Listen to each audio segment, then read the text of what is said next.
Janice is planting more pink petunias, and she has this basket that holds like 12 petunias with small root balls, and she can put those in different places. And she's putting them in this pot that already has a pink dipladenia, but the petunias add the element of a different shade of pink, and also they trail over the side.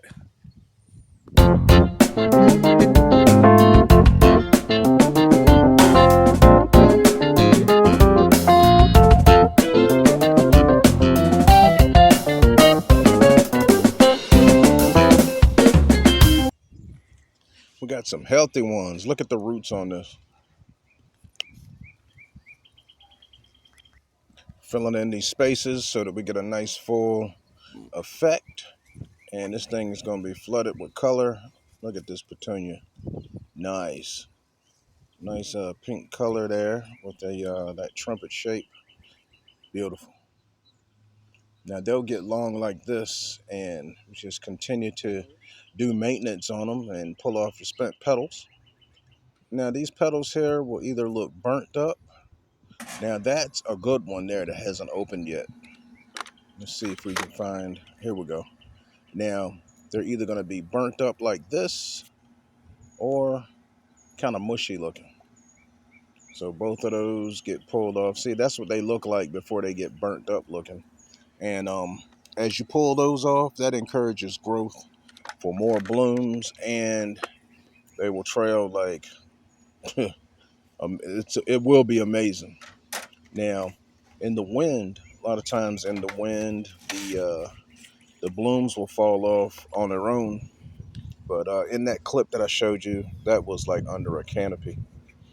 Now these here also have to be deadheaded because they'll burn out and you won't even see them. They're under the other blooms.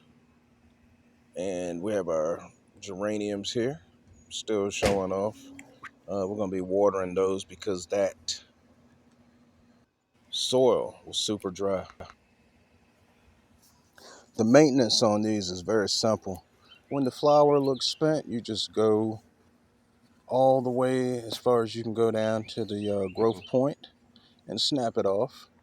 And also we want to pinch off those leaves that are touching the soil, and that will encourage those other blooms to speed up. She's still pulling out the petunias to put in different places, and I guess she's gonna put a couple here in with the Gerber daisy. Now that Gerber daisy has two elements to it. It has the height, and the big leaves on it give you the fluff or the filler in that pot, and the petunias, they'll be the spiller to spill over the edge.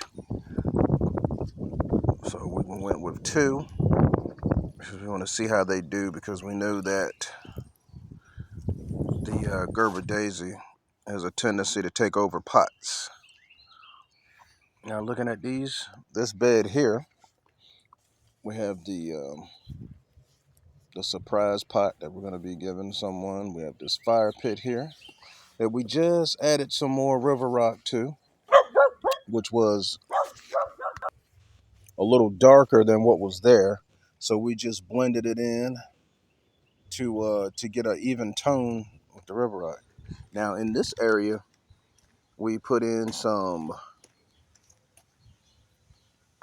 New Guineas with a hello summer sign, because summer is definitely here, and they have their pots out front. Just put mulch down and watered everything.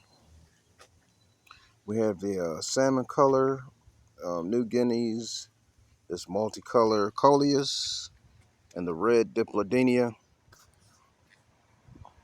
This is a simple bed, but you'd be surprised what a little bit of color can do. Look at those, beautiful. We just watered them, and they're a sturdy plant. That New Guinea impatiens are the go-to for part shade, and they have that serrated leaf, and they're beautiful. Got the petunias and the New Guineas here. Good combination for full sun or part sun. Japanese maple out in the yard with the ground cover with geraniums here and there. Look at that ground cover. That jasmine is nice. It won't climb up on anything, but it's good to have it away from your plants. Got the white petunias here and the creeping Jenny.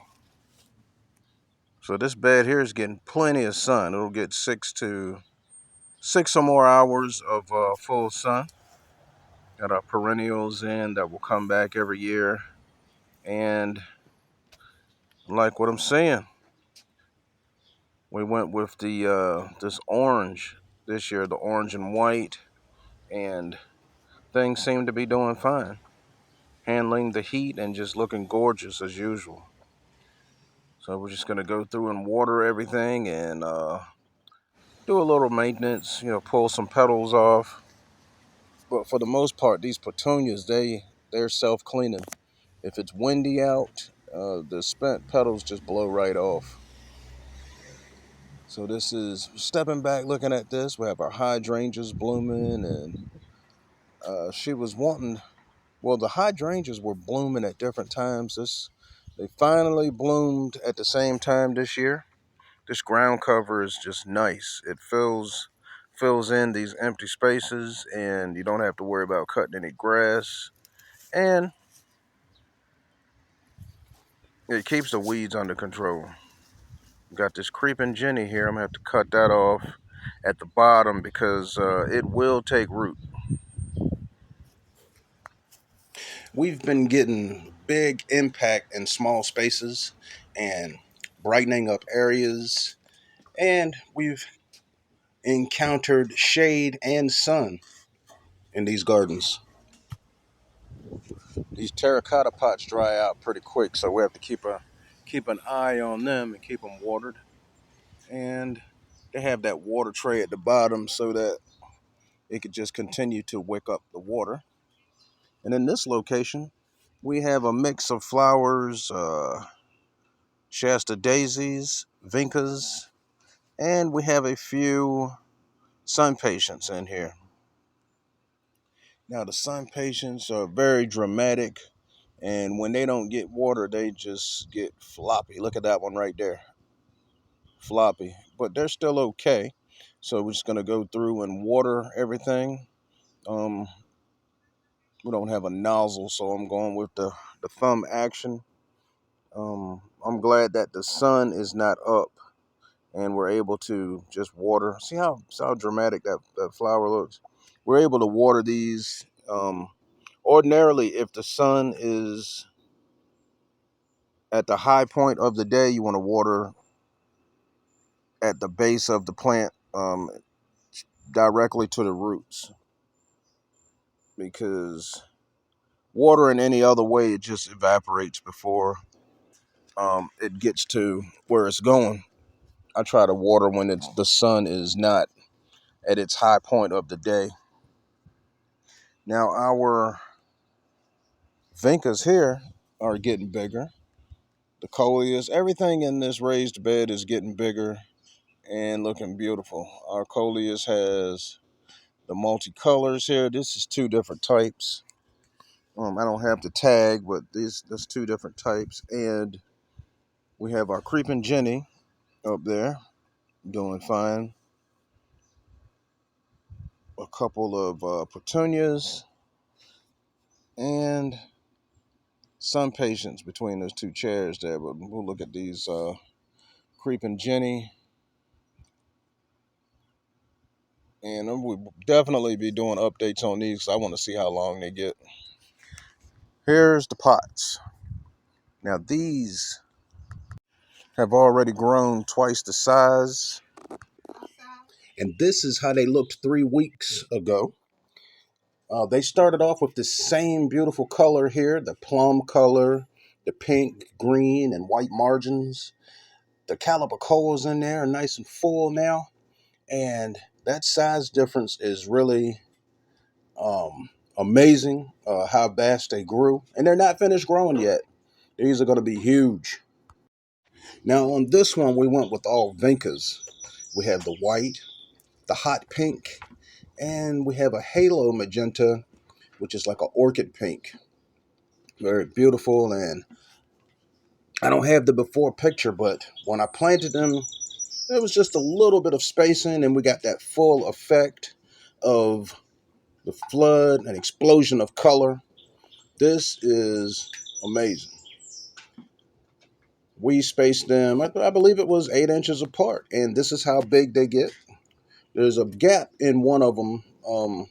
Had a little incident there that I stepped on, but these are the halo magenta. I mean halo vincas there. The hot pink with those glossy leaves, and the white. They are just absolutely beautiful, and they can handle the heat. Absolute beautiful color combination. And on this one, we have the red dianthus were in full bloom. But we had a sudden burst of heat. See, all of these were supposed to grow together and be the same height, but that sudden burst of heat just burnt out the dianthus, and we enjoyed them for a while. But after the heat wave came through, we cut them back. You still can enjoy the foliage of them. You see the creeping Jenny hanging over this pot, and you see the white petunias from here, and the geraniums around the tree. Yards being watered, staying hydrated. It's been an absolutely warm spring, and to make up for that lost color, we put in some new guineas inside the dianthus foliage. They'll come back next year, and it's gonna be beautiful. We have the Carmen red begonias and the impatiens. If you like this content, like and subscribe so that you can get all our videos. We welcome your comments and questions. What are you doing in your gardens? What are you doing in your shade gardens? Your sun gardens? What's working for you? And we've been trying some different plants. What have you been trying? Well, anyway, we have this multicolor coleus. This is how the colors look when it's mature. The different impatiens in there, the salmon, the pink, the welcome sign with the ladybugs, the hostas of all types.